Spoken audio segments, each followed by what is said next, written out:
ಪ್ರಭು ನ್ಯೂಸ್ಗೆ ಸ್ವಾಗತ. ಸಂಕೇಶ್ವರ ಪಟ್ಟಣಕ್ಕೆ ಮತ್ತು ಸಂಕೇಶ್ವರ ಸಮೀಪದ ನದಿ ಹತ್ತಿರ ಇರುವ ಗ್ರಾಮಗಳಿಗೆ ಪ್ರವಾಹದ ಭೀತಿ ಮತ್ತೆ ಎದುರಾಗಿದೆ. ಮಹಾರಾಷ್ಟ್ರದಲ್ಲಿ ಸತತವಾಗಿ ಮುಂಗಾರು ಮಳೆ ಜೋರಾಗಿ ಆಗುತ್ತಿರುವುದರಿಂದ ಸತತವಾಗಿ ಮಳೆ ಬೀಳುತ್ತಿರುವುದರಿಂದ ಹಿರಣ್ಯಕೇಶಿ ನದಿಗೆ ಪ್ರವಾಹ ಉಂಟಾಗಿದೆ. ಮಂಗಳವಾರ 7 ಜುಲೈ 2026ರಂದು ಬೆಳ್ಳಂಬೆಳಗ್ಗೆ ಸಂಕೇಶ್ವರ ನಾಗನೂರು ಬ್ರಿಡ್ಜ್ ಮೇಲೆ ನೀರು ಬಂದಿರುತ್ತದೆ.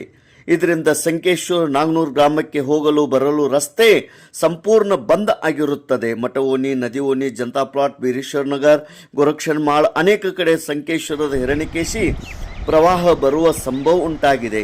ಜನ ಭಯಭೀತರಾಗುತ್ತಾ ಇದ್ದಾರೆ.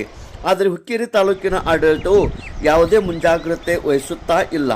ಡಿಸಿ ಸಾಹೇಬರು ಹಿರಣ್ಯಕೇಶಿ ಪ್ರವಾಹದ ಬಗ್ಗೆ ಹುಕ್ಕೇರಿ ತಾಲೂಕಿನ ಆಡಳಿತವನ್ನು ಎಚ್ಚರ ಮಾಡಿ ಕ್ರಮ ಕೈಗೊಳ್ಳಬೇಕು. ಸಂಕೇಶ್ವರ ನಾಗನೂರು ಬ್ರಿಡ್ಜ್ ಮೇಲೆ ಹಿರಣ್ಯಕೇಶಿ ನೀರು ಬಂದಿದ್ದರಿಂದ ಕರ್ನಾಟಕ ಮಹಾರಾಷ್ಟ್ರ ಸಂಪರ್ಕ ಬಂದಾಗಿದೆ. ಸಾರ್ವಜನಿಕರು ಎಚ್ಚರ ವಹಿಸಬೇಕು. ನಾಗನೂರು ಬ್ರಿಡ್ಜ್ ಸಂಪೂರ್ಣ ನೀರಿನಲ್ಲಿ ಮುಳುಗಿ ಹೋಗಿದೆ. ತೇಜ್ ಪ್ರಭು ನ್ಯೂಸ್, ಸಂಕೇಶ್ವರ್.